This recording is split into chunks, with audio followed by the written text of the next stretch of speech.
اب میں چاہتا ہوں کہ براہ راست ہم اس فہرست پر آ جائیں اور ایک ایک چیز کے بارے میں آپ سے جانوں کہ اس سورہ اعراف کی آیت 33 کے اندر جو اصول بیان ہوئے ہیں حلال اخلاقیات کے باب میں، حلت و حرمت کے، ان کا ان چیزوں سے کیا ریلیشن ہے، اور آپ کیا اس فہرست میں جو چیزیں بیان ہوئی ہیں ان کو حرام سمجھتے ہیں؟ پہلی چیز، بنیادی چیز وہ یہ ہے کہ اللہ تعالیٰ نے سورہ بقرہ میں فرمایا ہے کہ احل اللہ البیع وحرم الربا، ربا کو حرام قرار دے دیا گیا ہے، ربا کے حرام ہے، اور اگر ہے تو سود کی حرمت سورہ اعراف کی آیت 33 میں کہاں بیان ہوئی ہے؟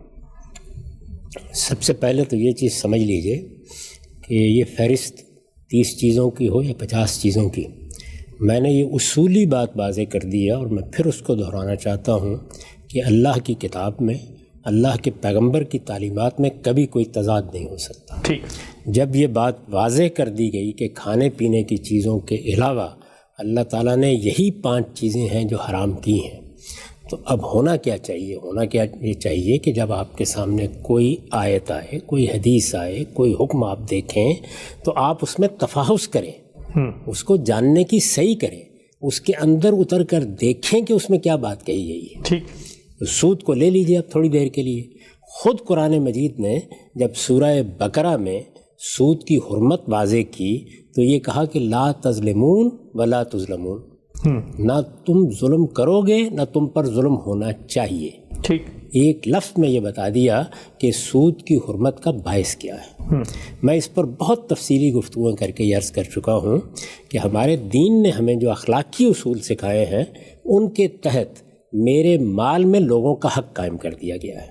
میں جو کچھ کماتا ہوں، اللہ جو میرے اوپر عنایت کرتا ہے، میرے پاس میری ذاتی، کاروباری، حال اور مستقبل کی ضرورتوں سے زیادہ جو کچھ ہے وہ سب اللہ کی امانت ہے، اور اگر میرے پاس کوئی سائل آ جاتا ہے، کوئی محروم آ جاتا ہے تو مجھے اس کی مدد کرنی چاہیے۔ ٹھیک، میں اگر اس کی مدد کرنے کا حوصلہ نہیں رکھتا، یعنی اس کو دے دینے کا حوصلہ نہیں رکھتا، اور قرض کے طور پر کوئی رقم اسے دیتا ہوں، تو اس پر میں کسی منفعت کا تقاضا نہیں کروں گا، کیونکہ اسلامی اخلاقیات میں قرض کیا ہے؟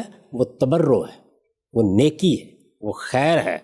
جب میں اس سے یہ مطالبہ کرتا ہوں تو میں اصل میں اس کا مال ظلم کر کے لینا چاہتا ہوں۔ اچھا، اب ذرا ان آیتوں پہ جائیے، یعنی سورہ اعراف کی وہ آیتیں، اور خاص طور پر وہ آیت کی جس میں حرمتوں کی فہرست بیان کی گئی ہے، تو اس میں کیا ہوا ہے؟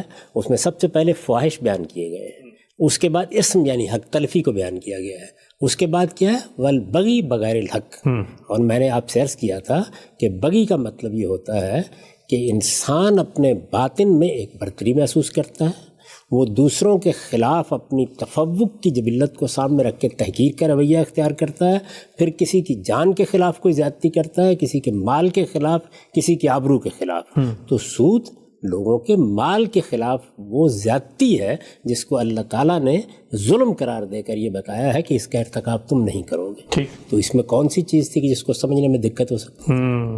یعنی جب خود اللہ تعالیٰ نے وہ رشتہ واضح کر دیا۔ میں نے آپ کو مثال کے طور پر یہ سمجھایا تھا کہ قرآن مجید نے ہمارے سامنے اخلاقی اصول رکھتے وقت پہلے وہ بنیادیں واضح کی ہیں، اور اسی اصول پر یہ کہا ہے کہ تعاونوا علی البر والتقوی ولا تعاونوا علی الاثم والعدوان۔ تو اصل میں اگر آپ غور کر دیکھیں تو یہ ساری بات یہاں اسم اور عدوان 2 الفاظ میں سمیٹتی ہے۔ حق تلفی کا کبھی ارتکاب نہیں کرو، نہ حق تلفی کے کاموں میں لوگوں سے تعاون کرو، اور نہ کبھی عدوان، نہ کبھی زیادتی، نہ کسی کے خلاف کسی اقدام کا کبھی تصور کرو، نہ اس میں کبھی کسی کے ساتھ معاونت کرو۔ تو اس کا مطلب یہ ہوا کہ مال کے خلاف اگر آپ کوئی غلط اقدام کریں گے تو یہ ناحق زیادتی ہوگی، اور اس ناحق زیادتی کو اللہ تعالیٰ نے اصول میں سورہ اعراف میں بیان کر دیا، اطلاق کے طور پر بتایا کہ سود یہی ناحق زیادتی ہے۔ اچھا، اس سے تمہیں اجتناب کرنا چاہیے۔ اس طرح کی 10 صورتیں اور ہوں گی جو میں بیان کر دوں گا۔ تو ہم سب اس کا مطلب یہ ہے کہ سود تو ظاہری بات ہے آپ کے نزدیک حرام ہے، آپ نے اس کو بہت تفصیل سے بیان بھی کیا اور ریلیشن بھی واضح کیا۔ میں ایک ضمنی چیز پوچھنا چاہتا ہوں کہ سود کے علاوہ کل کوئی نئی ٹرانزیکشن کی صورتیں آئیں گی، وہ سب ہم اسی آیت کے تحت رکھتے چلے جائیں گے اور ان کے اوپر اسی کا اطلاق کرتے چلے جائیں گے؟ 10 ابھی موجود ہے۔ آپ ملاوٹ کرتے ہیں، غبن کرتے ہیں، کسی کو دھوکہ دے کے اس کا مال چھیننے کی کوشش کرتے ہیں، چوری کرتے ہیں، یہ سب کیا ہے؟ یہ اصل میں دوسرے کے مال کے خلاف عدوان ہے، دوسرے کے مال کے خلاف ناحق زیادتی ہے، یہ بغی بغیر الحق ہے۔ تو یہ تو نہایت جامع عنوان قرآن نے قائم کر دیا، اور انسان کو اللہ تعالیٰ نے جو شعور دیا ہے اس کے تحت 15 سے چیزوں کی، 20 چیزوں کی، 50 چیزوں کی فہرست میں آپ کو بنا دیتا ہوں، ٹھیک، جو ہماری دنیا میں پیش آتی ہیں، ہمارے معاملات میں پیش آتی ہیں، ہماری سیاست میں پیش آتی ہیں۔ کہیں ہم کسی کی جان کے خلاف زیادتی کا اقدام کر رہے ہوتے ہیں، کہیں مال کے خلاف کر رہے ہوتے ہیں، کہیں آبرو کے خلاف کر رہے ہوتے ہیں، کہیں اپنے باطن کو ظاہر کے ساتھ متعلق کرنے میں کر رہے ہوتے ہیں۔ یہ جس کو آپ تکبر کہتے ہیں، کیا چیز ہے؟ ٹھیک، یہ اصل میں بغی بغیر الحق ہے، یعنی میرے باطن میں ایک تفوق کا احساس پیدا ہوتا ہے، وہ احساس دوسروں کو تحقیر کی نظر سے دیکھتا ہے، اس طرح گویا میں دوسرے کی عزت کے خلاف ایک جذبے یا ایک احساس کا اظہار کرتا ہوں۔ ٹھیک، تو آپ دیکھیے قرآن مجید نے اس کی بہت سی صورتوں کے اوپر بھی گفتگو کی، ٹھیک، تو اس میں کون سی ایسی چیز ہے کہ جس کے بارے میں ادنا تردد بھی ہو سکتا ہے؟ ٹھیک۔ اچھا، ہم سے ایک چیز ابھی ذہن میں آئی کہ جب ہم کسی کے بارے میں کوئی دعویٰ کرتے ہیں، کوئی کلیم کرتے ہیں، مثلا آپ کے بارے میں یہ اگر کہا گیا کہ جی آپ نے 5 چیزوں کو صرف حرام قرار دیا اور باقی چیزوں کے بارے میں آپ خاموش ہیں، اور آپ نے سود پہ لکھا بھی ہو، بولا بھی ہو، پڑھا بھی ہو، لوگوں کو بتایا بھی ہو، تو یہ بھی کیا سورہ اعراف کی کسی آیت کے تحت آ سکتا ہے کہ کسی کی آبرو یا کسی کی کریڈیبلٹی یا کسی کے موقف سے ہٹ کے اس کی تائید، اس کی سند کے بغیر آپ کو بات کریں؟ ظاہر ہے کہ جس وقت آپ کسی کے اوپر کوئی الزام لگاتے ہیں، کسی کی کوئی رائے بیان کرتے ہیں اور اس میں دیانت سے کام نہیں لیتے، کسی پر کوئی تہمت دھر دیتے ہیں، تو یہ سب کیا ہے؟ یہ اس کی عزت پر حملہ ہے۔ اچھا، یہ اس کی عزت کے خلاف، اس کے وقار کے خلاف ایک طرح سے بغی بغیر الحق ہے۔ تو اس وجہ سے یہ ساری چیزیں جتنی ہیں، قرآن مجید کا اعجاز ہے کہ اس نے سب کو سمیٹ کر اصول کے طور پر اعراف میں بیان کر دیا، پھر آپ کو ایک ایسا معیار دے دیا کہ آپ خود اس کا اطلاق کر سکتے ہیں، اور 10 چیزوں پر آپ زندگی میں اس کا اطلاق کرتے ہیں۔ یہ جو عالمگیر اخلاقیات ہے اس وقت، وہ سب اسی پر مبنی ہے، تمام قوانین اسی اصول پر بنائے جا سکتے ہیں۔ اگر آپ ریاست کے قانون کے بارے میں مجھ سے پوچھیں تو میں یہ عرض کروں گا کہ اس کی بنیاد ہی 2 چیزیں ہیں، ایک اسم اور دوسرے بغی بغیر الحق۔ ٹھیک، یعنی یا ریاست کو قانون بنانے کا حق ہے حق تلفی کو روکنے کے لیے، اور یا لوگوں کی جان، مال، آبرو کے خلاف زیادتی کو روکنے کے لیے۔ ٹھیک ہے، ہم سب سود کا مسئلہ تو حل ہوا، اور سود پر ہم نے تفصیلی گفتگو بھی کی ہے، اس میں زیادہ تفصیل سے ہم نے اس بارے میں آپ سے پوچھا تھا جو اعتراضات ہوتے ہیں، لیکن آپ نے ریلیشن واضح کیا۔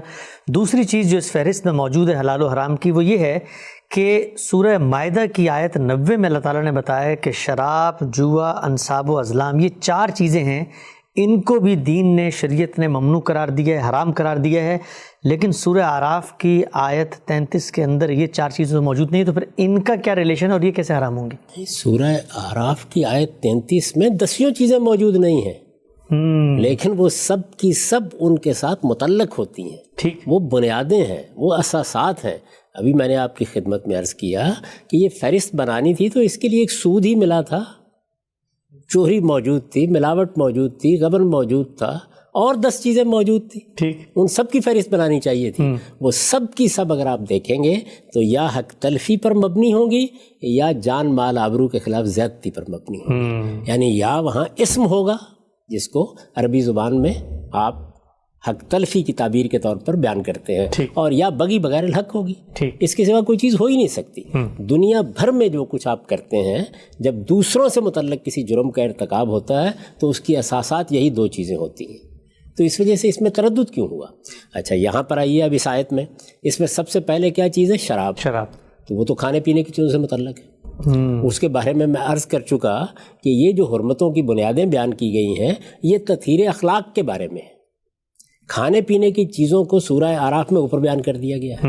بار بار میں نے جب بھی اس سوال پر گفتگو کیا، یہ کہا کھانے پینے کی چیزوں کے علاوہ، کھانے پینے کی چیزوں کے علاوہ۔ کھانے پینے کی چیزوں کے بارے میں نے بہت تفصیل کے ساتھ بات کر کے اس سے پہلے بھی آپ کی خدمت میں عرض کیا کہ وہاں اصول کیا قائم کیا گیا ہے؟ تمام طیبات حلال ہیں، تمام خبائث ممنوع ہیں۔ ٹھیک، پھر میں نے آپ کی خدمت میں عرض کیا کہ خبائث کی تعین کے بہت سے معاملات کو انسانی فطرت پر چھوڑ دیا گیا ہے۔ ایسے چند معاملات تھے جن میں اشتباہ واقع ہو سکتا تھا۔ اشتباہ کیسے واقع ہوتا ہے کہ کوئی شخص کسی چیز کو من جملہ طیبات سمجھ کے کھا لیتا ہے یا استعمال کرتا ہے، اللہ تعالیٰ نے اس میں واضح حکم بیان کر دیا. وہ 4 چیزیں ہیں جو قرآن مجید نے خود بیان کی ہیں, ٹھیک, ان کو بھی یہاں پہ زیر بحث آنا چاہیے تھا. پھر یعنی شرابی کی آیت کیوں لے کر آئے؟ سب سے پہلے تو وہ آیات آنی چاہیے تھیں سورہ نحل کی, سورہ بقرہ کی, سورہ انعام کی, جن میں یہ بیان کیا گیا ہے کہ میں نے مردار کو حرام کیا ہے, میں نے خون کو حرام کیا ہے, میں نے سور کو حرام کیا ہے, میں نے غیر اللہ کے نام کے ذبیحہ کو حرام کیا ہے. یہ کھانے پینے کی چیزوں سے متعلق ہے. شراب بھی اسی طریقے سے عقل کو خبط کر دیتی ہے, من جملہ خبائث ہے, بلکہ آپ عام زبان میں بھی کہتے ہیں کہ شراب تو ام الخبائث ہے. تو اس وجہ سے اس سے بھی روکا گیا. پھر یہ کہ شراب اپنے نتائج کے لحاظ سے وہ سب کچھ کرتی ہے جس کو آپ حق تلفی کہتے ہیں اور جس کو آپ جان مال آبرو خلاف زیادتی کہتے ہیں. اچھا, میں اس کی مثال دوں آپ کو. خود صحابہ کرام کے زمانے میں شراب کی حرمت تو طے تھی, اس کی سزا زیر بحث آئی. یعنی شراب نوشی پر کوئی سزا شریعت میں مقرر نہیں کی گئی, یہ اجتہاد سے خود صحابہ کرام نے مقرر کی. تو رسالت مآب صلی اللہ علیہ وسلم کے بعد جب یہ مسئلہ درپیش ہوا کہ شراب پینے والے کو کیا سزا دی جائے, تو اس موقع پر سیدنا علی رضی اللہ عنہ نے جو استدلال کیا وہ کیا تھا کہ یہ شراب پیے گا, بدہوش ہوگا, دوسروں کی لڑکیوں پر تہمتیں لگائے گا, اس وجہ سے اس کو وہی سزا دینی چاہیے جو تہمت کی سزا ہے. اچھا, یعنی 80 گھوڑے مارے جائیں. یہاں استدلال کیا ہے؟ نتیجے کے لحاظ سے استدلال کیا گیا. یہ صحابہ کرام کا فہم تھا, اور اس طرح کی فہرستیں تیار کر کے یہ خیال کرنا کہ یہ سب کچھ قرآن مجید کی اساسات پر مبنی ہی نہیں ہے, یہ ہمارے دور جدید کے لوگوں کا فہم ہے. تو آپ دونوں کا تقابل کر سکتے ہیں. اسی آیت میں دیکھیے قرآن مجید آگے جا کے کیا کہتا ہے, وہ بھی نتائج کی طرف توجہ دلاتا ہے. وہ یہ کہتا ہے کہ جب تم یہ کرو گے, جوا اور شراب اس کی مجالس منعقد کرو گے, اس کے نتیجے میں یہ دونوں چیزیں تمہارے اندر عداوت کی آگ بھڑکا دیں گی. اچھا, میں آگے وضاحت کرتا ہوں کیسے. پھر اگلی بات کہتا ہے یہ کہ تمہیں نماز سے روکیں گی, تمہیں اللہ کی یاد دہانی سے روکیں گی. اب نماز سے روکیں گی اور اللہ کی یاد دہانی سے روکیں گی کیونکہ یہ خاص طرح کی مدہوشی پیدا کرتی ہیں, اشتغال پیدا کرتی ہیں. جوئے کی مجلس میں بیٹھ کے آپ بھول جاتے ہیں کہ نماز ہو گئی, اللہ تعالیٰ کی طرف سے بلایا گیا, اذان بلند ہوئی, حی علی الفلاح کہا گیا, حی علی الصلاح کہا گیا, یہ سب فراموش کر بیٹھتے ہیں. سارا وقت آپ کا ایک دوسری مشغولیت میں بسر ہونے لگ جاتا ہے. تو یہ فرمایا قرآن مجید نے, اسی آیت میں آگے جا کے فرمایا ہے کہ یہ چیزیں تمہیں ان چیزوں سے روک دیں گی. تو وہ چیزیں کیا ہیں ذرا غور کیجئے. نماز, اللہ کی یاد, وہ اللہ کا حق ہے. یہ آپ حق تلفی کی طرف جا رہے ہیں نتیجے کے اعتبار سے. اسی وجہ سے دیکھیے دوسری جگہ کیا کہا ہے, اسمہما اکبر من نفعہما. اچھا, اسم کا لفظ, ہاں وہاں اسم کا لفظ استعمال کیا کہ یہ جو جوا ہے اور یہ شراب ہے, ان کا گناہ, یا دوسرے لفظوں میں کہیے یہ چیز حق تلفی کو پیدا کر دیتی ہیں. وہ حق تلفی کس کی ہے؟ وہ اس زمین و آسمان کے مالک کی حق تلفی. تمام عبادات, اللہ کی یاد سے دل کا آباد رہنا, یہ اللہ کا حق ہے. اور بندہ اگر اس حق کو فراموش کر دیتا ہے تو وہ غفلت میں مبتلا ہے. اس کے بارے میں قرآن مجید نے خود استدلال کر دیا. یہ طریقہ ہے اللہ کی کتاب کا ان چیزوں کو لے کر اصل کے ساتھ متعلق کرنے کا, ریلیٹ کرنے کا. اس کو سیکھنا چاہیے ہمارے ہاں دین پر غور کرنے والے لوگوں کو. اب آگے چلیے, جوئے کو الگ سے لے لیجئے. جوئے میں آپ کرتے کیا ہیں؟ میں اس لیے بیٹھتا ہوں جوا کھیلنے کے لیے کہ مجھے لازماً آپ کو ضرر پہنچانا ہے, آپ کو یعنی آپ کے مال کو. اور آپ اس لیے بیٹھتے ہیں کہ آپ نے لازماً مجھے ضرر پہنچانا, یعنی جو کچھ ہے وہ اینٹ لینے کا ایک جذبہ ہے دوسرے سے, اور ضرر یعنی اس کا کوئی اور نتیجہ نکل ہی نہیں سکتا. میں کاروبار کرتا ہوں آپ کے ساتھ, تھوڑا نفع آپ کو ہو گیا, کچھ نقصان مجھے ہو گیا, یہ چیزیں تبادلہ میں جاتی رہتی ہیں. لیکن یہاں یہی چیز ہوتی ہے. تو اس وجہ سے یہ مال کے خلاف تعدی بھی ہے, عدوان بھی ہے, بغی بھی ہے. یعنی اس میں تو 10 چیزیں ہیں جو ان سے متعلق کر کے دکھائی جا سکتی ہیں. تو اس کو بھی اللہ تعالیٰ نے ممنوع قرار دے دیا. اس کے بعد انصاب, ازلام وغیرہ ہیں. ازلام میں تو خیر بہت بحث ہے, وہ جوئے کے تینوں ہی کو کہا جاتا ہے. اگر وہی آپ اس کی تعبیل قبول کر لیں گے تو ظاہر ہے کہ اس پر میں گفتگو کر چکا. لیکن انصاب کیا ہے؟ یعنی آپ نے جا کر استھانوں پر بھیٹ چڑھا دی. اچھا, آپ نے جا کر وہاں پر نظریں پیش کر دیں, تو یہ تو سرتسر شرک ہے. اور قرآن مجید نے ان 5 چیزوں میں شرک کو نمایاں کر کے بیان کیا ہے, اس لیے کہ وہ اللہ کا سب سے بڑا حق ہے. اللہ کا سب سے بڑا حق اس کی توحید پر ایمان ہے. تو اس کو الگ کر کے بیان کیا. میں نے یاد ہوگا بحث کرتے ہوئے یہ کہا تھا کہ یہ عطف الخاص علی العام ہے. یعنی اگرچہ اللہ کی حق تلفی کے ذیل میں اس کو خود سمجھا جا سکتا تھا, چنانچہ جو سورہ نحل کی آیت ہے اس میں اس کو الگ سے بیان نہیں کیا, لیکن یہاں الگ سے بیان کر کے بتایا ہے، اس میں کسی کو تردد کیوں پیش آئے گا؟ اللہ تعالیٰ نے یہ بتایا ہے کہ پرستش بھی اسی کی ہونی چاہیے، حمایت اور حمیت کے لیے بھی اسی کی طرف انسان کو بڑھنا چاہیے۔ تحلیل و تحریم کا اختلاف، سارا کا سارا اختیار بھی اس ذات والا صفات کو ہے، اور سب سے بڑھ کر یہ کہ نظر بھی اسی کے حضور میں پیش کرنی چاہیے۔ اس کے لیے اگر آپ دیکھنا چاہیں تو میزان میں وہ ساری بحث پڑھ لیں جو میں نے مراسم عبودیت پر کی ہے، یا میرا جو مضمون ہے جو دوسرے مقدمے کے طور میری کتاب میزان میں ہے، دین حق، اس میں دیکھیں یعنی عبادت کے مراسم کیا ہیں۔ اگر کوئی غیر اللہ کے لیے قربانی کرتا ہے، اگر کوئی غیر اللہ کے لیے اعتکاف کرتا ہے، اگر کوئی غیر اللہ کے سامنے سجدہ کرتا ہے، تو یہ سب شرک کے مظاہر ہیں۔ تو اسی طرح سے یہ انصاب ازلام بھی شرک کے مظاہر تھے، اس وجہ سے اللہ تعالیٰ نے اس کو حرام قرار دی۔ ٹھیک، ہم سے بتائیے، کبھی آپ نے ذکر کیا تھا یہاں پہ کہ یہ شراب اور جوئے کے بارے میں اللہ تعالیٰ نے ایک بڑی ہی بہت ہی منفرد باتیں فرمائی کہ اس کے اندر پڑھنے سے جو رجس من عمل شیطان ہے، گندا شیطانی کھیل، اس سے عداوت جو ہے، آپ نے کہا اس کی میں وضاحت کرتا ہوں، یہ کہ عداوت کیسے پیدا ہو جاتی ہے کہا قرآن میں؟ ظاہر ہے کہ جب میں درپے ہو جاؤں گا، آپ کا مال مجھے ہر حال میں لینا ہے، اسی طریقے سے جب میں شراب پیوں گا تو اس کے نتیجے میں وہی بات جو میں نے سیدنا علی کے حوالے سے آپ کو سنائی، پھر میں انٹ سنٹ باتیں بھی کروں گا، تہمتیں بھی لگاؤں گا۔ اب یہ کہ آپ نے اپنے آپ پہ کنٹرول کیا ہوا ہے کسی حد تک، تو اس کی بنیاد پر چیزیں جائز نہیں ہو جایا کرتی۔ جن چیزوں کا نتیجہ برا نکلنے کا امکان ہوتا ہے ان کو سدن للذریعہ ابتدا سے روک دیا جاتا ہے، تو اللہ تعالیٰ نے اسی بنیاد پر ان کو روکا ہے۔ لیکن یہ اساسات تو سب وہاں بیان ہو گئی، ٹھیک، یعنی کھانے پینے کی چیزوں میں کسی خبیث چیز کے قریب نہ جائیے، تمام خبائث ممنوع ہے، شراب بھی من جملہ خبائث۔ جوا دوسرے کے مال کو ضرر پہنچانے کا عمل ہے اور ناجائز ہے، یہ بالکل، یہ ناحق زیادتی ہے، یہ بغی بغیر الحق ہے، اس کا ہرگز ارتکاب نہیں ہونا چاہیے۔ نتیجے کے لحاظ سے یہ اللہ تعالیٰ کے حقوق کو تلف کرنے کا باعث بنتا ہے، اس لیے اسم بھی ہے، تو اس میں کون سی بحث کی جا سکتی ہے؟ ٹھیک ہے ہم صاحب، سود، اس کے بعد شراب، جوا، انصاب و ازلام، یہ 5 چیزیں زیر بحث ہیں۔ آپ نے بڑی وضاحت سے تفصیل سے بتایا کہ سورہ اعراف کی آیت کے ساتھ ان کا کیا ریلیشن ہے، جو چیزیں وہاں متعلق ہوتی ہیں۔ اگلا جو اعتراض ہے اس فہرست میں وہ یہ ہے کہ 14 کے قریب رشتے ہیں سورہ نساء کے اندر، اللہ تعالیٰ نے بالکل صراحتاً الفاظ میں بیان کر دیے کہ وہ حرام ہے، وہاں نکاح نہیں ہو سکتا۔ یہ وہ حکم ہے جو سورہ اعراف کی ان 5 اصولی ہدایات سے الگ انڈیپینڈنٹ انفرادی حکم دیا گیا ہے۔ آپ نے جب یہ فرمایا کہ 5 چیزیں حرام ہیں تو 14 رشتے کہاں گئے وہاں؟ اس کے لیے تو میرے پاس بھی آنے کی ضرورت نہیں تھی، یعنی اگر ان 14 رشتوں کو یا 15 رشتوں کو جہاں اللہ تعالیٰ نے بیان کیا ہے سورہ نساء میں، جس کا حوالہ دیا جا رہا ہے، وہیں نکال کر پڑھ دیا جاتا تو اللہ نے پہلے جواب دیا ہے اس بات کا، اس کے بعد حرمتوں کی فہرست بیان کی ہے۔ اچھا، یہ فہرست شروع کس چیز سے ہوتی ہے؟ ذرا نکال کے دیکھیے اس کو سورہ نساء میں، یہ شروع ہوتی ہے باپ کی منکوحہ کی حرمت سے، ٹھیک، لا تنکحوا ما نکح آباؤکم، اس پر عطف کر کے آگے یہ باقی رشتے بیان کیے ہیں، یعنی جن عورتوں سے تمہارے باپ نے نکاح کیا ہے ان کے ساتھ اب نکاح کا تصور بھی نہ کرو۔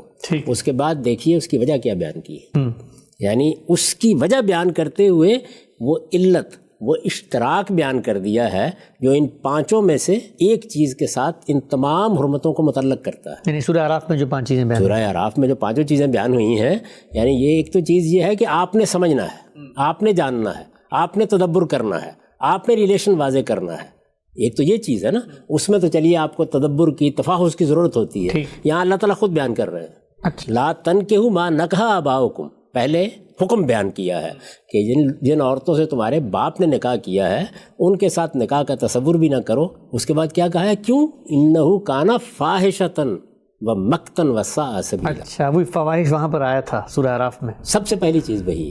تو اللہ تعالیٰ یہ کہتے ہیں کہ یہ فاحشہ ہے۔ یہاں ذرا تھوڑی دیر کے رک کے سمجھ لیجئے فاحشہ ہوتا کیا ہے۔ یعنی اگرچہ میں نے اس کی ایک اجمالی وضاحت آپ کے سامنے کر دی تھی، انسان اس دنیا کے اندر جو کچھ بھی کرتا ہے اس میں یہ بات میں نے ابتدا میں واضح کی کہ بنیادی چیز جو اللہ تعالیٰ کو مطلوب ہے وہ کیا ہے؟ تزکیہ، پاکیزگی۔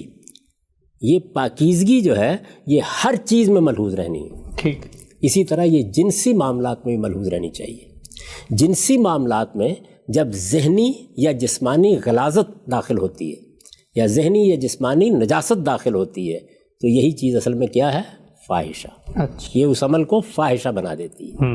عربی زبان میں قرآن مجید کی تعبیر میں اس کو اسی طرح استعمال کیا گیا، خود اس کے استعمالات موجود ہیں۔ اب یہاں دیکھیے کیا ہے، ایک عورت ہے، ایسی عورت ہے جیسی سب عورتیں ہوتی ہیں، یعنی میری ماں میں یا میرے باپ کی منقوہ میں یا میری بہن میں عورت ہونے میں کیا فرق ہے؟ کوئی نہیں۔ اچھا، مقاربت یا مباشرت اگر کی جا رہی ہے تو اسی راستے سے کی جا رہی ہے جو اللہ تعالیٰ نے مقرر کیا ہے، جس کو کہا ہے کہ حیث امرکم اللہ، وہیں سے کی جا رہی ہے، اور تو کچھ نہیں ہوا، لیکن اس کے اندر ذہنی نجاست۔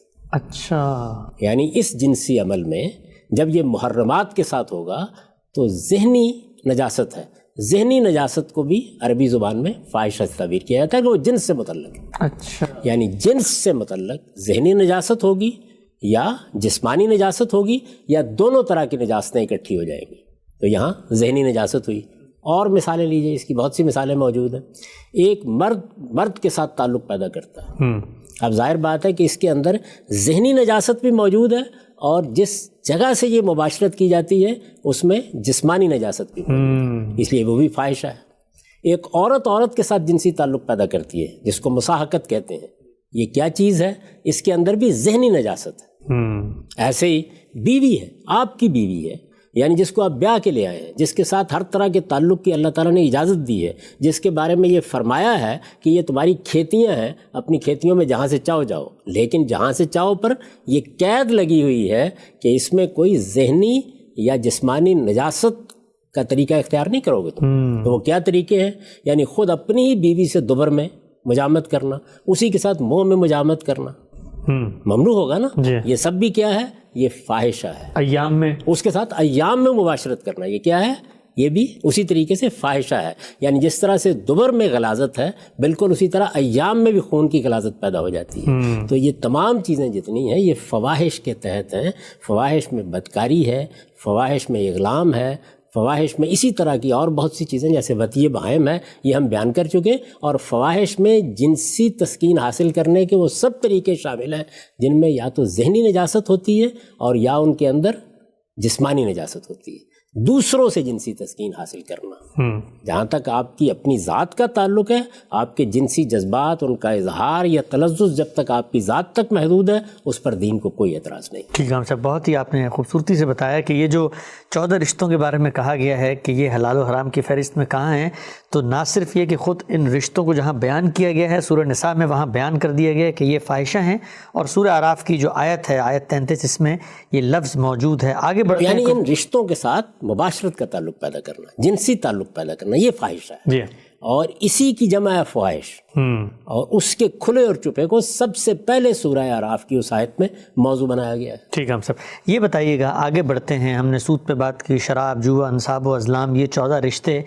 اس کے بعد یہ کہا گیا ہے کہ قرآن مجید کے اندر ہی اللہ تعالیٰ نے یہ ہدایت کی کہ آپ نے جو کفار کی کافر بیویاں ہیں ان سے اب نکاح باقی نہیں رہیں گے، ولا تم سکو بِاسْمِ الْکَوَافِرِ۔ تو یہاں پر یہ جو چیز ہے یہ سورہ اعراف میں کہاں بیان ہوئی ہے؟ وہاں پر تو ایک الگ انڈیپینڈنٹ حکم دیا جا رہا ہے کہ اب آپ کفار کی عورتوں سے شادی نہیں کریں گے۔ میرے بھائی یہ مسئلہ قرآن مجید میں بڑی وضاحت سے زیر بحث ہے۔ دیکھیے بات یہ ہے کہ شرک کو جب آپ چھوڑیں گے تو شرک کو چھوڑنے کے کچھ منطقی تقاضے ہیں۔ سورہ اعراف کی زیر بحث آیت میں شرک کی حرمت بیان ہو گئی جی، الگ سے بیان ہو گئی، یعنی اگرچہ وہ اللہ تعالیٰ کی حق تلفی ہے، اللہ تعالیٰ پر افتراء ہے، اس کو الگ سے بیان کرنے کی ضرورت نہیں تھی، وہ اوپر کی 3 چیزوں سے بھی استنباط کیا جا سکتا تھا، لیکن الگ سے بیان ہو گیا۔ اچھا، جب الگ سے بیان ہو گیا تو اب اس کے کچھ منطقی نتائج نکلیں گے نا جی۔ میں اس کی ایک مثال دے دیتا ہوں۔ آپ نے ایک کھانے پینے کی چیز کو حرام کیا، آپ اسی چیز کو بیچنے کے لیے بیٹھ گئے، تو اس کا منطقی نتیجہ یہ ہے کہ اصل میں آپ نے حرمت کو قبول نہیں کیا۔ تو اسی طریقے سے جیسے اس سے ایک آدمی کو روکا جائے گا کہ جو چیز تم اپنے لیے ناجائز سمجھتے ہو اس کو تم بیچ کر اس سے نفع بھی نہ کمایا کرو، ٹھیک، بالکل اسی طریقے سے جب آپ شادی کرتے ہیں تو شادی کی بنیاد کیا ہے؟ مودت اور محبت، یعنی ایک دوسرے کے لیے عزت کے جذبات ہوں، ایک دوسرے کے ساتھ غیر معمولی تعلق خاطر ہو، یہ رشتہ تو اس کے بغیر قائم ہی نہیں ہو سکتا، ٹھیک۔ اب اس میں اگر فرض کر لیجئے کہ کوئی شرک کو اپنا دین بنائے ہوئے، تو اس کا مطلب کیا ہے؟ اس کا مطلب یہ ہے کہ آپ توحید اور شرک میں مناقض پیدا کر رہے ہیں۔ شرک تو حرام ہے، ہاں حرام ہے. جب یہ حرام ہے تو اس کا منطقی نتیجہ یہ ہے کہ مودت اور محبت کے ابدی تعلق میں یا ہمیشہ کے تعلق میں یا زندگی بھر کے تعلق میں اس کو داخل نہیں ہونا چاہیے. ٹھیک. تو یہ بالکل اس کا منطقی نتیجہ ہے. یہ تو لوازم کی چیز ہے.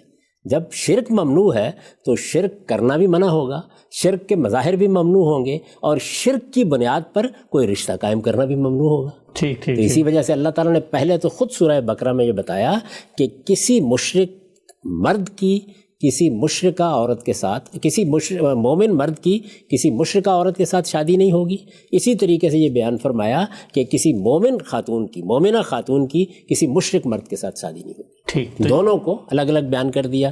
یہ لوگ جو زیر بحث سورہ ممتنع ہے کہ اس آیت میں یہ کون ہیں؟ یہ وہ لوگ ہیں کہ جن کا دین شرک تھا, جن کے ساتھ ساری بحث اسی بنیاد پر ہوئی, جنہوں نے شرک پر اصرار کیا. شرک پر اصرار کے بعد پیغمبر کا انکار کر دیا. پیغمبر صلی اللہ علیہ وسلم کی طرف سے حجت پوری کر دی گئی. یعنی اگر کوئی فرض کی یہ شرک میں مبتلا ہے تو آپ بحث کریں گے نا, گفتگو کریں گے, دعوت دیں گے اس کو. سارے مراحل سے آپ گزر گئے یہاں تک کہ یہ خدا کے دشمن بن کر سامنے آ گئے. اس وقت یہ اعلان کیا گیا کہ اب سب تعلقات ختم ہو گئے ان کے ساتھ. تو یہ شرک اور توحید کی بنیاد پر ایک عملی اطلاق ہے جس کا قرآن مجید نے یہاں ذکر کیا ہے. یہ تو ہم بھی کریں گے. میں آپ سے ایک اور بات عرض کرتا ہوں. یہ 5 چیزیں بیان کی گئی ہیں. اصلاً تو ان 5 ہی چیزوں کو اگر آپ کہیں دیکھتے ہیں تو وہاں مناقض کا رشتہ نہیں ہونا چاہیے. اچھا. قاتل سے شادی کریں گے نہیں. جس شخص کے بارے میں یہ معلوم ہو کہ یہ تو ملاوٹ کرتا ہے اور لوگوں کے مال لوٹتا ہے اور یہ چوری کرتا ہے اور یہ بدترین قسم کے دوسرے جرائم کرتا ہے, کریں گے. یہ جتنی چیزیں بیان ہوئی ہیں ایک ایک کو لے لیجیے نا. یا یہ معلوم ہو کہ یہ شخص تو ماں کی حق تلفی کرتا ہے, باپ کی حق تلفی کرتا ہے, معاشرے کی حق تلفی کرتا ہے, کریں گے رشتہ اس کے ساتھ؟ اچھا, اب آگے بڑھیے. اسی طریقے سے پہلی چیز کیا؟ فواحش. تو اگر کوئی آدمی زنا کا ارتکاب کر دیتا ہے آخری درجے میں, تو آپ دیکھیے قرآن مجید نے کیا کہا, حرم ذالک علی المؤمنین. جہاں جہاں نکاح کا ذکر کیا وہاں یہ فرمایا کہ نکاح صرف ان لوگوں میں ہو سکتا ہے کہ مرد بھی عفیف ہو, عورت بھی عفیفہ ہو. ہر جگہ کیا شرط لگائی؟ محسنین غیر مصافحین ولا متخذی اقدان. ہر جگہ کے اوپر یہ بات بیان, اور وہ بھی اسی فہرست اسی فہرست میں ہے, وہ چیز بھی اسی فہرست میں ہے. لیکن اب اللہ تعالیٰ نے یہ 2 چیزیں الگ سے کیوں بیان کی, باقی کیوں نہیں بیان کی؟ باقی کے معاملے میں انسان اپنی ذات میں حساس ہوتے ہیں. کسی عورت کو بتا کے دیکھیے کہ ایک قاتل ہے, شادی کرو گی؟ کسی مرد کو بتا کے دیکھیے ایک زانیہ خاتون ہے, شادی کرو گے؟ تو وہاں صورتحال واضح ہو جاتی ہے. جہاں ابہام کا اندیشہ تھا وہاں واضح کر دیا, لیکن اس میں ایک اور تعلیم دی. وہ تعلیم یہ دی, اور دیکھیے وہ بدکاری میں بھی دی, وہ شرک میں بھی دی, کہ اس دونوں کے لیے یہ ضروری ہے کہ آخری درجے میں جرم کا ارتکاب ہو رہا ہو اور حجت پوری ہو جائے. تو یہ خواتین تھیں جن کا یہاں ذکر ہو رہا ہے, یا یہ مرد تھے جن کا یہاں ذکر ہو رہا ہے, کہ جن پر رسالت مآب صلی اللہ علیہ وسلم کی قوم میں ہونے کی وجہ سے آپ کی طرف سے حجت پوری ہو گئی. یعنی شرک کا شرک ہونا واضح کر دیا گیا. یہ اس کے باوجود اصرار کرتے رہے, یہاں تک کہ حدیبیہ کے موقع کے اوپر گویا ہر چیز بالکل متعین ہو گئی. اب کوئی راستہ کسی کے پاس نہیں رہا, یا یہ ایمان لائیں گے اور شرک سے توبہ کریں گے. آپ جانتے ہیں کہ سورہ توبہ میں کیا کہا گیا؟ فَإِن تَابُوا, یہ شرک کو چھوڑیں گے اس کے بعد ان کے ساتھ کوئی تعلق پیدا ہو سکتا ہے. تو شرک ایک ایسی چیز ہے کہ جو اللہ کے خلاف بغاوت ہے, اس کا ذکر کیا یہاں. یہ اس کا لازمی نتیجہ ہے کہ کوئی مسلمان شرک کرنے والی کسی خاتون سے اور کوئی مسلمان خاتون شرک کرنے والے کسی مرد سے شادی کا تصور نہیں کرے گی. ٹھیک ہے, ہم سب فہرست کو آگے بڑھاتے ہیں. اب کچھ چیزیں میں آپ کے سامنے پیش کر رہا ہوں, اگرچہ مجھے پیش کرتے ہوئے پورا اندازہ ہے خود ہی کہ ان کا تعلق سورہ اعراف کی آیت کی بالکل واضح نصوص سے کوئی عام آدمی بھی سنے گا تو آ جائے گا, لیکن میں رکھ دیتا ہوں آپ کے سامنے. ناپ تول میں کمی, عیب تلاش کرنا, یتیم کا مال کھانا اور قتل ناحق سورہ اعراف میں بیان نہیں ہوا. کہا گیا غامدی صاحب نے ان کی حرمتوں پہ تو کوئی بات ہی نہیں. میرا تو خیال یہ ہے کہ جو لوگ یہ بیان کر رہے ہیں انہی کو آپ بلا لیتے ہیں اور ان سے پوچھتے کہ یہ کیا بات کہہ رہے ہیں. یعنی اب ناپ تول میں کمی, اس پہ مجھے استدلال کرنے کی ضرورت ہے. میں عرض کر چکا کہ یہ کسی کے مال کے خلاف ناحق زیادتی ہے. ٹھیک, آپ ناپ تول میں کمی کرتے ہیں تو اصل میں مال چوری کر رہے ہوتے ہیں. دوسرے کو کوئی چیز دینی تھی نا, آپ نے تول کر دینی تھی, ماپ کر دینی تھی. آپ کم دے رہے ہیں تو آپ چوری کا ارتکاب کر رہے ہیں. یہ مال کے خلاف زیادتی ہے. تو انہی پر سب باقی چیزوں کو قیاس کر لیجیے. غیبت کرنا, عیب تلاش کرنا, قتل ناحق, یتیم کا مال کھانا, یہ جتنی چیزیں اس کے اندر. غیبت میں تو کوئی پوچھنے کی بھی ضرورت نہیں ہے. غیبت اصل میں دوسرے کی آبرو پر حملہ ہے, دوسرے کی عزت پر حملہ ہے. تو آبرو پر، عزت پر حملہ جب آپ کرتے ہیں تو یہ عزت اور آبرو کے خلاف بغی بغیر الحق ہے. اس وجہ سے اس کی 10 صورتیں اور بھی ہوں گی جن کو ممنوع قرار دیا جائے گا. قتل ناحق جان کے خلاف زیادتی ہے، یعنی قتل ناحق پر بھی مجھے کوئی بات کرنی چاہیے.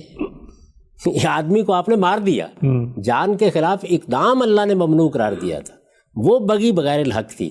یہاں تک کہ آپ نے جان ہی لے لی کسی آدمی، تو اس کے بعد کیا چیز باقی رہ جاتی ہے؟ ٹھیک ہے ہم سب یہ وہ چیزیں ہیں جو قرآن مجید میں بیان ہیں. کچھ حدیث کی طرف بھی آتے ہیں، وہاں پر کہا یہ جاتا ہے کہ الگ سے انڈیپینڈنٹ حرمتیں بیان ہوئی ہیں جو سورہ اعراف کی آیت 33 میں زیر بحث نہیں ہے، اور ان کو کیسے نظر انداز کر دیا. حدیث میرے سامنے، رسول اللہ صلی اللہ علیہ وسلم نے فرمایا کہ کچلی والے درندے، چنگال والے پرندے، سونا اور ریشم حرام ہے میری امت پر.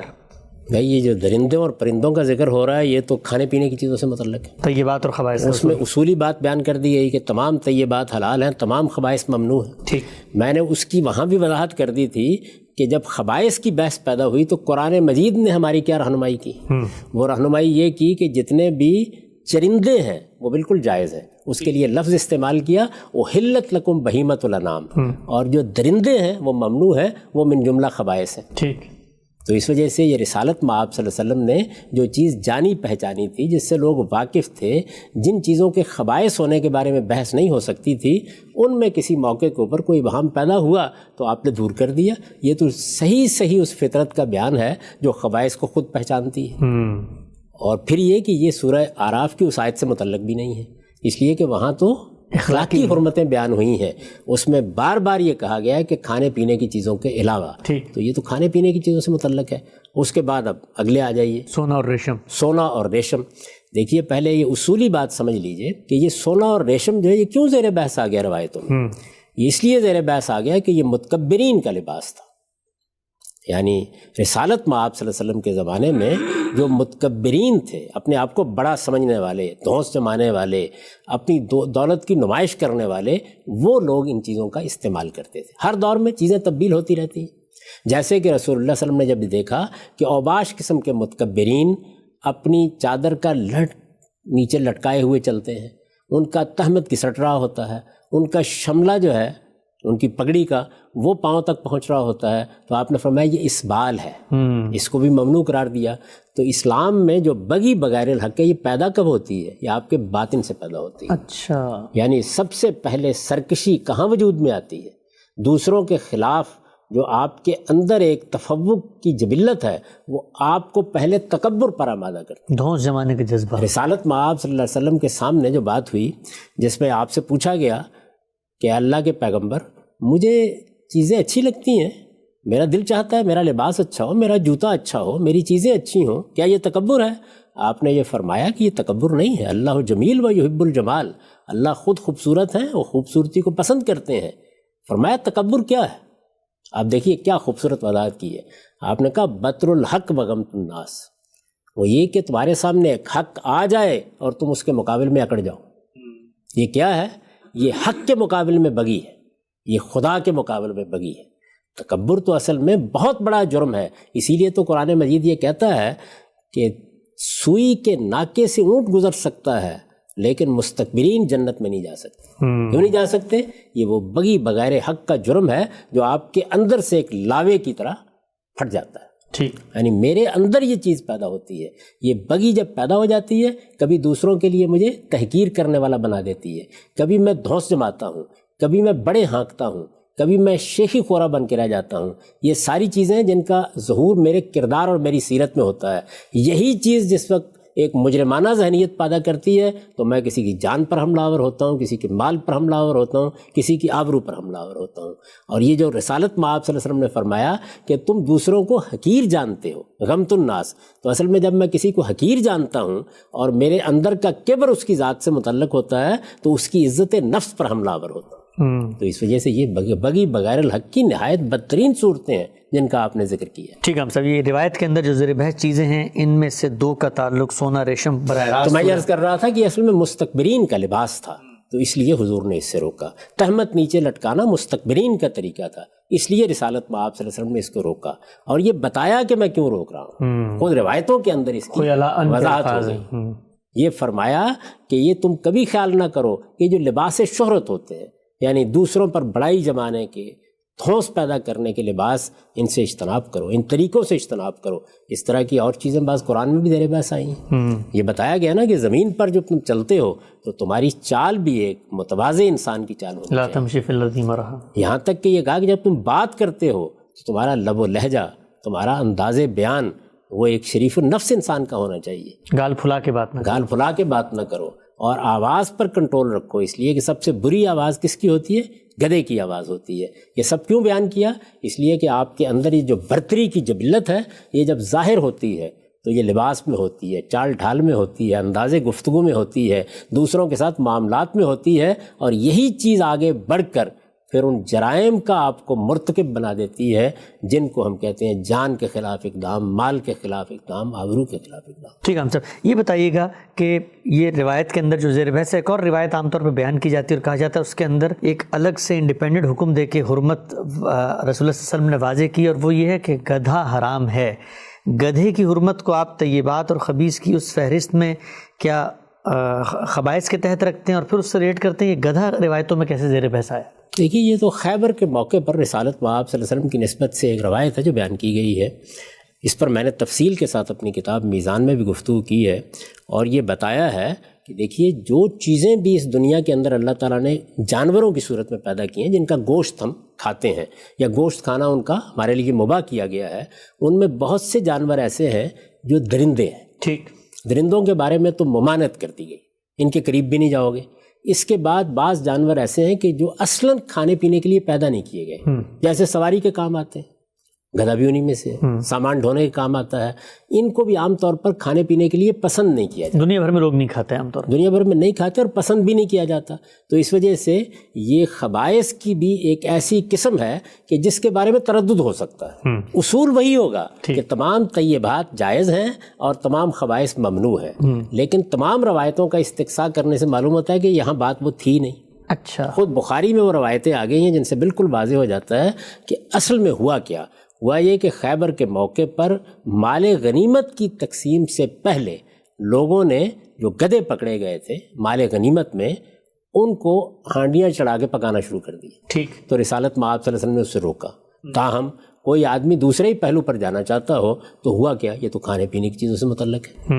ان کے بارے میں عرض کر دیا گیا اصول میں کہ سب خبائث ممنوع ہیں، اور خبائث کے معاملے میں تھوڑا بہت اختلاف بھی ہو سکتا ہے۔ اس میں اگر رسالت مآب صلی اللہ علیہ وسلم کسی چیز کو واضح کر دیں گے تو سر آنکھوں کے اوپر۔ تو آپ صلی اللہ علیہ وسلم نے جو روکا تو اس پہ صحابہ کا کیا تاثر تھا کہ کس وجہ سے روکا گیا ہے؟ یہ میں نے عرض کیا نا کہ یہ بحث موجود ہے، یعنی اس میں کوئی شک نہیں کہ بعض ہمارے علماء نے اس کو اسی پہلو سے لیا ہے کہ یہ من جملہ خبائث ہے۔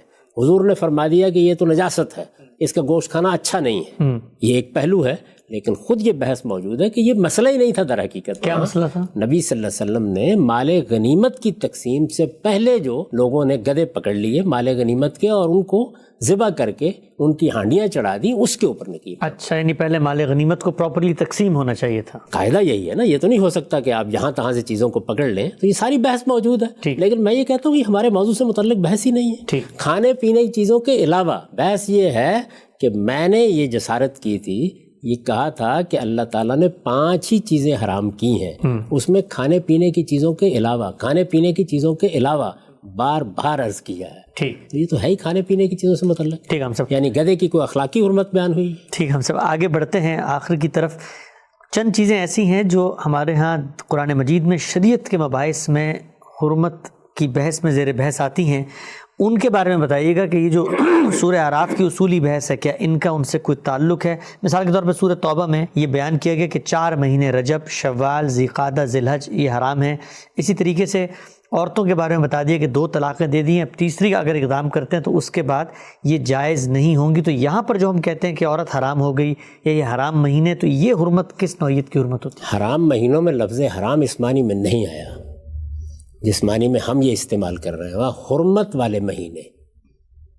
مسجد حرام جیسے بولتے ہیں آپ، حرمت والی مسجد بیت اللہ کو کہتے ہیں نا، تو یہ حرمت والے مہینے۔ پہلے تو یہ سمجھ لیجئے کہ اس میں لفظ حرام دیکھ کر غالباً پیش کر دیا گیا ہے حرمت والے مہینے، یہ تو اصولی بات ہو گئی۔ اس کے بعد آگے دیکھیے، آگے یہ ہے کہ جس وقت آپ شریعت میں کوئی قانون بناتے ہیں ایجابی طور پر، اس سے بہت سے ممنوعات پیدا ہو جاتے ہیں. عام زندگی میں پہلے سمجھ کے دیکھیے اس بات کو. ایک چیز وہ ہے کہ چیزیں اپنی اصل میں ممنوع ہے, اپنی ذات میں ممنوع ہے. یہ چیزیں ہیں جن کو حرام چیزیں کہا جاتا ہے, یہ وہاں بیان ہو گئی. ان کے متعلقات پر ہم نے بہت بحث کر لی. ایک یہ چیز ہے کہ ایک قانون بنایا گیا, دنیا میں خدا کی زمین ہے, دائیں چلیں بائیں چلیں, جہاں سے چاہیں اپنی گاڑی موڑ لیں, جہاں سے چاہیں اپنا گدھا موڑ لیں. اس میں کوئی چیز ممنوع تو نہیں ہے, حرام تو نہیں ہے. آپ نے ٹریفک کے قوانین بنا دی, ٹریفک کے قانون بنا دیے, تو اب آپ کہتے ہیں کہ فلاں جگہ پر دائیں ہاتھ ٹریفک چلے گی, فلاں جگہ پر بائیں ہاتھ چلے گی. آپ نے کسی وقت مڑنا ہے تو اس کے لیے یہ اشارہ ہوگا, آپ نے اگر گاڑی چلانی ہے تو اس لین میں گاڑی چلائیں گے. یہ سب آپ نے کر دیے. اب جو اس کی خلاف ورزی کرے گا ممنوعات پیدا ہو جائیں گے. تو یہ اصل میں کسی قانون کے ایجابی مطالبات سے پیدا ہونے والے ممنوعات ہوتے ہیں. ان کو کون آدمی حرام کی فہرست میں رکھے گا؟ پہلے وہ قانون بیان کیا جائے گا, پھر اس کی خلاف ورزی سے 10 چیزیں پیدا ہو جائیں گی. یہ تو ایسے ہی ہے کہ جیسے آپ نماز کے بارے میں ہی بات کرنا شروع کر دیں کہ اگر تم نے نماز کے دوران میں کوئی ادھر منہ موڑ لیا, کوئی بات کر دی, تو یہ حرام ہے. تو یہ اصل میں نماز کے آداب پہلے قائم ہوں گے, پھر ان کی خلاف ورزی میں ممانعتیں پیدا ہوں گی. جو شریعت نماز کے لیے قانون مقرر کر دیا گیا, اس سے دنیا کے قانون میں بھی ایسے ہی ہوتا ہے. یعنی دیکھیے نا, ایک وہ چیزیں ہیں جن سے مجھے اور آپ کو ہر حال میں رکنا ہے. یعنی دنیا کے قانون کے مطابق بھی چوری ممنوع ہے, ملاوٹ ممنوع ہے, یہ چیزیں تو ہر حال میں حرام ہیں. لیکن کچھ حرمتیں پیدا ہوتی ہیں وہ قانون کے بعد پیدا ہوتی ہیں. مثلا امیگریشن کے قوانین بنا دیے جاتے ہیں, اب ان کی خلاف ورزی کریں گے تو ممانعت ہوگی نا. تو یہ جو باتیں آپ بیان کر رہے ہیں, یہ دین کے ایجابی احکام سے پیدا ہونے والے ممنوعات ہیں. ان کا حرمتوں کی فہرست سے کوئی تعلق ہی نہیں ہے. اللہ تعالیٰ نے حج جیسی عبادت ہم پر لازم کی, عمرے کے لیے ہمیں جانا ہے. جب حج اور عمرے کے لیے آپ جاتے ہیں تو بہت سی پابندیاں آپ پر لگ جاتی ہیں. شکار حرام ہے, آپ احرام کی پابندیوں سے واقف ہیں نا, یعنی وہ پابندیاں لگ جاتی ہیں. اسی طرح کی ایک پابندی یہ بھی ہے کہ حج کے موقع پر یا عمرے کے مہینے میں عمرے کو ایک مہینے کے ساتھ خاص کیا گیا ہے اسی مقصد کے لیے. ورنہ تو آپ عمرہ جب چاہے کر سکتے ہیں, لیکن رجب کا مہینہ اس کے لیے ہے, اور پھر 3 مہینے بعد کے جو ہیں وہ حج کے لیے ہے. تو یہ 4 مہینوں کے بارے میں اللہ تعالیٰ نے فرمایا کہ یہ حرمت والے مہینے ہیں, اس لیے کہ اس میں دنیا کی عظیم ترین عبادت کے لیے خدا کے بندوں کو میرے گھر میں آنا ہے. تو ان مہینوں میں لوگ قتال بند کر دیں, یہ کہا گیا ہے اس کے اندر. یعنی یہ حج سے متعلق, حج اور عمرہ ایک ایجابی حکم ہے, ایک عبادت ہے جس کا ہمیں حکم دیا گیا ہے, جس کی ہدایت فرمائی گئی ہے. اس کے ذیل میں پیدا ہونے والے ممنوعات ہیں, ان کو کبھی بھی اس فہرست میں شامل نہیں کرنا چاہیے. ٹھیک ہے, ایسی تو 10 چیزیں ہر طرح کے ایجابی احکام سے پیدا ہو جائیں گی. آج ایک قانون بنائیے آپ یہ کہہ دیجئے کہ سب لوگ جو سڑکوں کے اوپر نکلیں گے انہیں اپنی گاڑیوں کے انجن اس طرح کے کروا لینے ہیں, ظاہر ہے اس کی خلاف ورزی حرمت پیدا ہو جائے گی. تو یہ وہ ممنوعات ہوتے ہیں, ان کو حرمتوں کی فہرست میں کبھی بیان نہیں کرتے. بالکل ٹھیک ہے, ہم سب یہ بات بالکل واضح ہو گئی کہ یہ جو چیزیں ہیں آخر میں جو میں نے بیان کی, اور یہ بھی اس فہرست میں شامل کی گئی ہیں کہ غامدی صاحب نے 30 کے قریب ایسی چیزیں ہیں جن کی حرمت کے حوالے سے کوئی بات نہیں کی, اور سورہ اعراف کی آیت نمبر 33 میں صرف 5 چیزیں زیر بحث تھیں. آپ نے بہت تفصیل سے اپنا نقطہ نظر بتایا. میں آخر میں چاہوں گا میں اس پر بھی بحث کر دیتا ہوں تاکہ اس کی طرف توجہ جو ہے. یہ جو طلاق کے بارے میں کہا گیا ہے, یعنی اللہ تعالیٰ نے طلاق کا ایک قانون دیا ہے, اس میں بتایا گیا کہ 2 ہی مرتبہ طلاق دینے کا حق ہے تم کو. میں اس کی اس وقت تشریح نہیں کر رہا. ظاہر ہے کہ جب آپ تیسری مرتبہ طلاق دیں گے تو آپ طلاق کا اس کے بعد حق کھو بیٹھتے ہیں, تو عورت حرام ہو گئی آپ کے لیے. تو یہ اصل میں طلاق کا جو قانون بنایا گیا ہے یہ اس کے نتیجے میں پیدا ہونے والے ممنوعات ہیں. ایسے ہی بیوی کو مال دے دیا ہے, بہت سا مال, وہ آپ اس سے واپس نہیں لے سکتے. وہاں پر بھی دیکھیے بالکل یہی لفظ استعمال کیا ہے. تو ایک حرمتیں وہ ہیں جو دین میں اساس کے طور پر, بنیاد کے طور پر حلال حرام میں زیر بحث آتی ہیں. وہ حرمتیں خور و نوش کی حرمتیں, وہ حرمتیں تطہیر اخلاق کی حرمتیں. ایک ایجابی احکام کی خلاف ورزی کے نتیجے میں پیدا ہونے والے ممنوعات ہیں.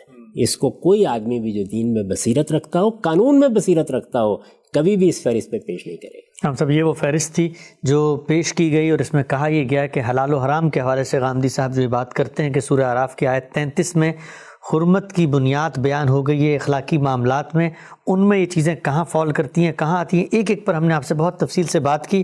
آخر میں چاہوں گا کہ اس پوری بحث کو ہم سمیٹیں اور خلاصہ کر دیں کہ جب آپ یہ بات کہتے ہیں, مختلف مواقعوں پر آپ نے بات کہی کہ حرام صرف 5 چیزیں ہیں, تو اس سے کیا مراد ہوتی ہے؟ اس کا میں چند لفظوں میں خلاصہ کر دیتا ہوں، اگرچہ میں بار بار اس کی طرف توجہ دلاتا رہا ہوں، اور اس میں جب میں خلاصہ کروں گا تو خاص طور پر لوگوں سے درخواست کروں گا کہ دین میں تدبر کیسے کرنا چاہیے، سوچنا کیسے چاہیے، دین کا نظام فکر کیا ہے، اس کا پورا فلسفہ اور حکمت کیا ہے، وہ کہاں سے بات اٹھاتا ہے، اس پر توجہ کرنی چاہیے۔ دین کا مقصد تزکیہ ہے۔ تزکیہ کا مطلب کیا ہے؟ پاکیزگی حاصل کرنا۔ یہ پاکیزگی 4 نوعیت کے احکام کو لازم کرتی ہے۔ تمام دین کے احکام کا جب آپ استقراء کرتے ہیں تو وہ ان 4 عنوانات، یہ 4 کیٹیگریز میں چلے جاتے ہیں۔ ان میں سے پہلی چیز یہ ہے اللہ اور بندے کے تعلق کے معاملے میں پاکیزگی۔ اس کا کہاں ظہور ہوتا ہے؟ اللہ تعالیٰ کے ساتھ ہمارے تعلق کے مراسم میں، جن کو عبادات کہا جاتا ہے، یہ پہلی چیز ہے۔ دوسری کیا ہے؟ تطہیر بدن کی چیزیں، یعنی ہمیں اللہ تعالیٰ نے بہت سے احکام دیے ہیں جن میں بدن کی صفائی اصلاً مقصود ہے۔ اس کی ہم بہت سی چیزوں کی طرف اس سے پہلے اشارہ کر چکے ہیں۔ اس کے بعد تطہیر خور و نوش، کھانے پینے کی چیزیں، اور پھر تطہیر اخلاق۔ تو تطہیر اخلاق کا باب ہی سب سے بڑا باب ہے۔ اس سورہ اعراف کی آیت میں، جس کو میں نے بار بار لوگوں کے سامنے پیش کیا، وہ یہ ہے کہ کھانے پینے کی چیزوں کے علاوہ اللہ تعالیٰ نے اصلاً یہ 5 چیزیں ممنوع قرار دی ہیں۔ ان کو ایک بار سمجھ لیجئے، اس کے بعد آگے ان کا اطلاق ہے۔ یعنی یہ 5 چیزیں کیا ہیں؟ فواحش، حق تلفی، جان مال آبرو کے خلاف بغی یا زیادتی، شرک اور بدعت۔ یہ 5 بنیادیں ہیں، یہ اساسات ہیں۔ حرمت حلت کا پورا باب انہی کے اوپر کھڑا ہے۔ ان کو سامنے رکھ کر اب دیکھیں گے کہ بہت سی چیزیں ہوں گی جن میں یہ پائی جائیں گی، یا وہ چیزیں ان کی ترغیب کا باعث بنیں گی، یا ان کے منطقی نتیجے کے طور پر سامنے آئیں گی۔ ان پر پھر قرآن مجید بھی اور پیغمبر بھی حرمت کا حکم لگائیں گے، اور آج کا فقیہ بھی اسی اصول پر حرمت کا حکم لگائیں گے۔ ٹھیک، اور ان کا ریلیشن دریافت کرنا یہ ہر صاحب علم کی ذمہ داری ہے، چونکہ قرآن مجید میں کوئی تضاد نہیں ہو سکتا۔ وہ لوگ جو اس طرح کی چیزوں کا نہ ریلیشن دریافت کرتے ہیں، نہ ان کی اساس کو جانتے ہیں، نہ دین کے مقصد سے ان کو متعلق کرتے ہیں، وہ قرآن مجید کے فکر سے، فلسفے سے ناآشنائے محض ہوتے ہیں۔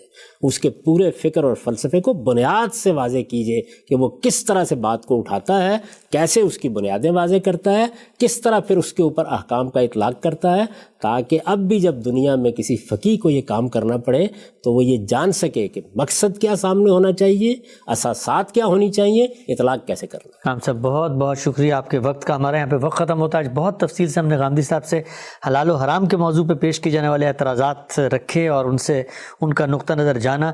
انشاءاللہ آئندہ نشست میں ایک نئے اعتراض کے ساتھ دوبارہ حاضر ہوں گے۔ ہم سب اب تک آپ کے وقت کا بہت شکریہ۔ اچھا۔